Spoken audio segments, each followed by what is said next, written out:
हिंदुओं के बीच मौजूद जाति भेदभाव, छुआछूत, अग्रय और पिछड़े का फर्क मिटाने के लिए बागेश्वर धाम के पीठाधीश्वर पंडित धीरेन्द्र कृष्ण शास्त्री आज से अपनी 9 दिवसीय पदयात्रा शुरू करने जा रहे हैं। ये यात्रा सुबह 8 बजे बागेश्वर धाम बालाजी मंदिर के दर्शन और राष्ट्रध्वज और भगवा ध्वज फहराकर शुरू की जाएगी। बागेश्वर धाम से शुरू होने वाली ये पदयात्रा पहले दिन ग्राम गड़ा तिराहा से होते हुए लगभग 20 किलोमीटर की दूरी पर ग्राम कदारी तक जाएगी।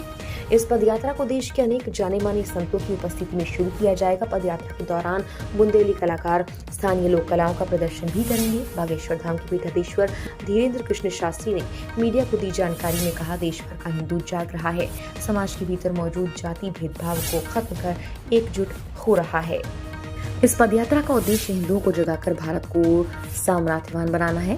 यही जागृत हिंदू समाज हिंदू का राष्ट्र का निर्माण करेगा। उन्होंने कहा, इस यात्रा में शामिल होने के लिए देश ही नहीं विदेश से भी अनेक सनातनी लोग शामिल हो रहे हैं।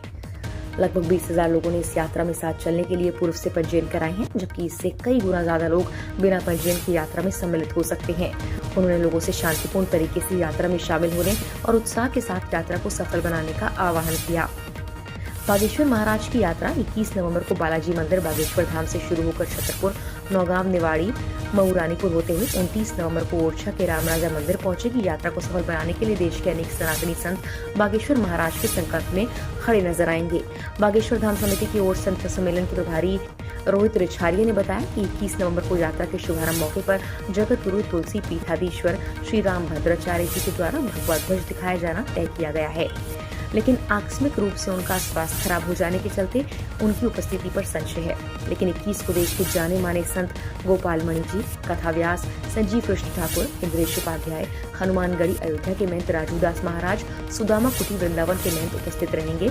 इसके बाद यात्रा में मलुक पीठाधीश्वर राजेंद्र दास, जगत गुरु राघवचार्य, देश के जाने माने कथा व्यास अनिरुद्धाचार्य, कृष्ण चंद्र ठाकुर, मृदुलकांत, मनोज मोहन, तुलसी सीवन से कौशिक जी महाराज, ऋषिकेश से चिदानंद मुनि जी, गोरेलाल कुंज से किशोरदास जी महाराज, भिंड से दंदरुआ सरकार, महाराष्ट्र से गोविंदेव गिरी, वृंदावन से पुंडरीक गोस्वामी, तुलसी पीठाधीश्वर के उत्तराधिकारी रामचंद्र दास, सतुआ प्रयागराज दीनबंधु दास वल्लभचार्य जैसे शीर्ष कोटि के संत उपस्थित रहेंगे। बागेश्वर धाम जनसेवा समिति की ओर से मिली जानकारी के मुताबिक 9 दिनों तक चलने वाली इस यात्रा में अब तक देश की कई जानी मानी हस्तियों के आने की स्वीकृति मिल गई।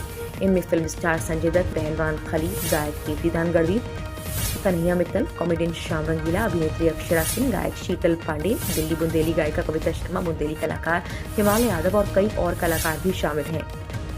बागेश्वर धाम पीठाधीश्वर धीरेन्द्र कृष्ण शास्त्री की इस हिंदू एकता पदयात्रा को लेकर उनके गृह जिले छतरपुर में जबरदस्त उत्साह का माहौल है।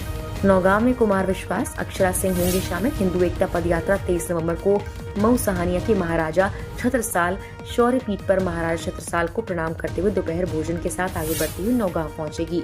नौगांव के शांति कॉलेज में यात्रियों का रात्रि विश्राम है और यहीं अखिल भारतीय कवि सम्मेलन का आयोजन भी है। इस यात्रा में कई कलाकार, कई संत शामिल होंगे और इसे सफल बनाएंगे।